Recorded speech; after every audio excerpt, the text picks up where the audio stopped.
So today we're working on a partner 351. Right, now we're going to talk about replacing the chain and also the brake assembly, which is underneath this part here. I'm going to show you the best way to do that. Also refitting the blade along with the chain. But first I need to do the job of replacing the clutch brake. So let's get on and do that. First things first, we need to remove these two nuts here. So there's one there and one there. That will allow you to remove this cover. Before you actually remove this cover, make sure your brake is off, because if your brake is on like that, this is going to be very hard to put back on. In fact, near enough impossible to put back on, as I will show you inside once we've removed it. There's a band that runs round and it obviously gets smaller to grip around the brake for the chain. Before removing this cover, make sure that you've actually got your brake off. So now the brake's off, let's undo these two bolts.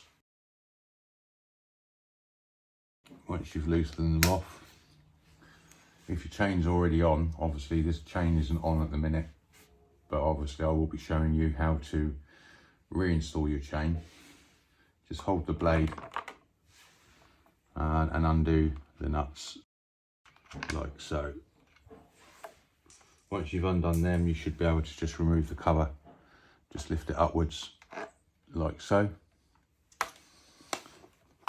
This then will allow you to remove the blade from the chainsaw. Well, this is the original brake for the unit, but as you can clearly see, that is toast. It's got very hot, which has caused it to melt all the plastic. This is one of the reasons I'm replacing. I mean, obviously this is just the brake that basically, as you pull the lever down, it will lock the clutch, which then obviously stops your chain. That's what it should look like. This is an aftermarket one. You can buy these on eBay reasonably cheap. We're going to be replacing this part as well, which is basically this part here inside. So to be able to do that, obviously this is connected to the engine, so as you try and undo that, it's just going to turn the engine. So you need to get a wrench on the starter the other side. So I'll show you now how to remove that side. So now you need to remove the pulley cover, which is the part you use to start the engine. And there is 4 screws holding that. I believe there's one there, one there, one there, and there's one over here.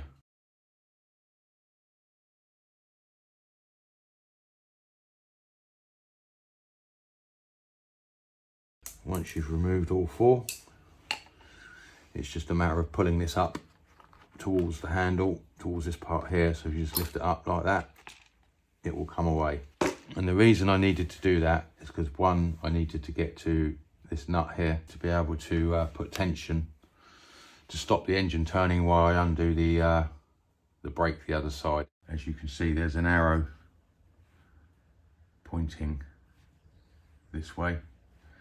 It says off, so that's to get this off. And it's this part you need to undo here, because obviously it's threaded there in the center. There is probably a tool you can use, but I don't actually have that tool. I'm just going to use a flat bladed screwdriver along with a mallet of some sort. Basically all you need to do is just get that on here, making sure you go the right way, obviously. Let's get the wrench on this side. Just means you can sort of hold that to stop the engine turning while you undo it this side. So all I do is I normally put my foot down on the wrench with a hammer, just give it a gentle tap like so. You don't really need to hit it that hard, just enough to loosen it. Now I'll show you how to remove this part. Like I say, it will just undo because it's threaded. Just undo it, and then that allows you to remove the brake assembly. I'm going to be reusing that part.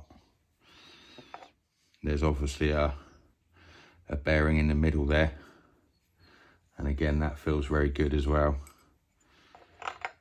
So it's just really showing you how to remove it and refit the new one. And again, this has a thread, so it shows you there the way that it goes when you're undoing. So you just need to just go the opposite way. So basically, screw that back on, and wind it back. And obviously once it gets there to a point where it's tight, it will start wanting to turn the engine. To be able to tighten that up, just literally do the same that we just did to remove it. So put your wrench on this nut here. There is actually a tool that sits in here to tighten it back up, but you, like I say, I just use a flat bladed screwdriver and just give that a knock. As the thread is the opposite way to the way it spins, so it can't, as it's spinning, it can't actually undo itself. Grab your flat bladed screwdriver. That's pretty much it. So now obviously that's all fitted and ready to receive the chain and the chain bar. So if you take a close look, obviously, you know, it shows you there the way the chain should be installed, because you don't want to be putting the chain on backwards. It won't do you any good at all if you put it on backwards. Basically, the chain's got to go back on like that.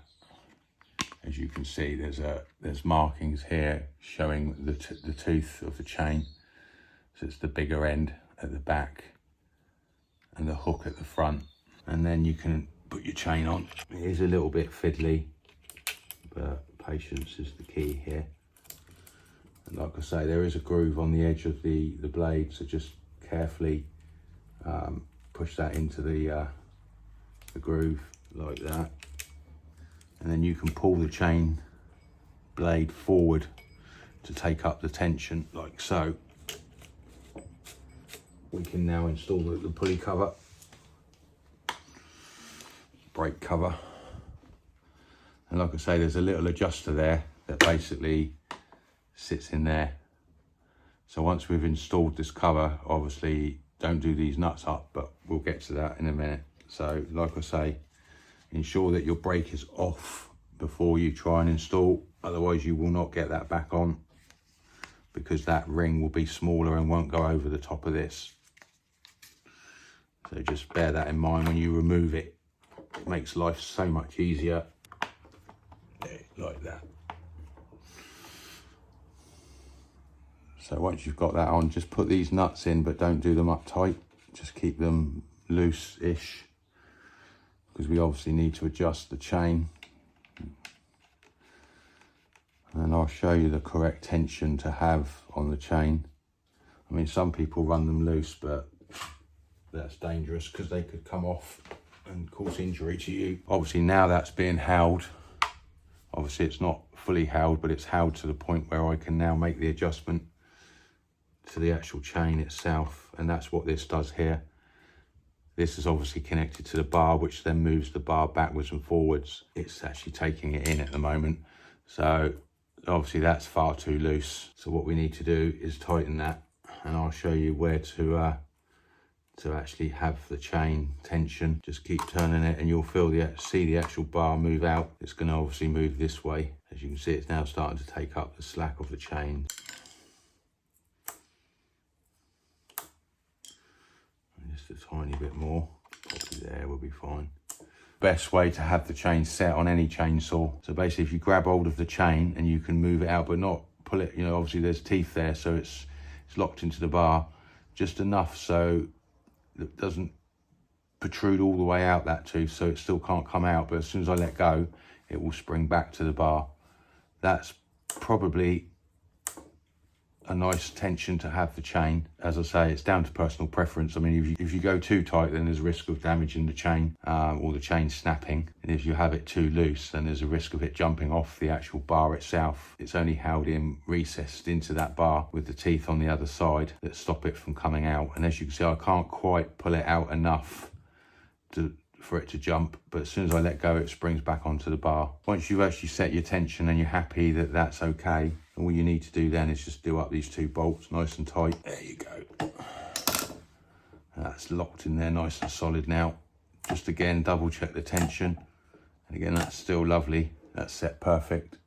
Always follow the instruction manual of your chainsaw for safety. There's pros to cons. If you have it too tight, there's potential risk of causing damage to the chainsaw and the chain, or the chain even snapping. And if you have it too loose, it could jump off the bar that holds the chain, and you could also cause injury to yourself or damage the chainsaw. So like I say, you should just be able to pull it out enough that you can just see the grooves the other side that insert into the bar, but you can't quite pull it out enough for it to jump. But as soon as you let go, it springs back to the bar. That's how I would say would be the safest way and the correct tension to use on your chainsaw. With you knowing that you've fitted your chain assembly correctly is that you should be able to, with the brake off, obviously, you should be able to freely turn it. I'd like to thank everyone for watching the video. If you found it useful, please hit the like button, subscribe to the channel and turn on that notification bell for more videos like this in the future. Thank you very much for watching Recycling Electronics, and I look forward to seeing you guys all on the next video.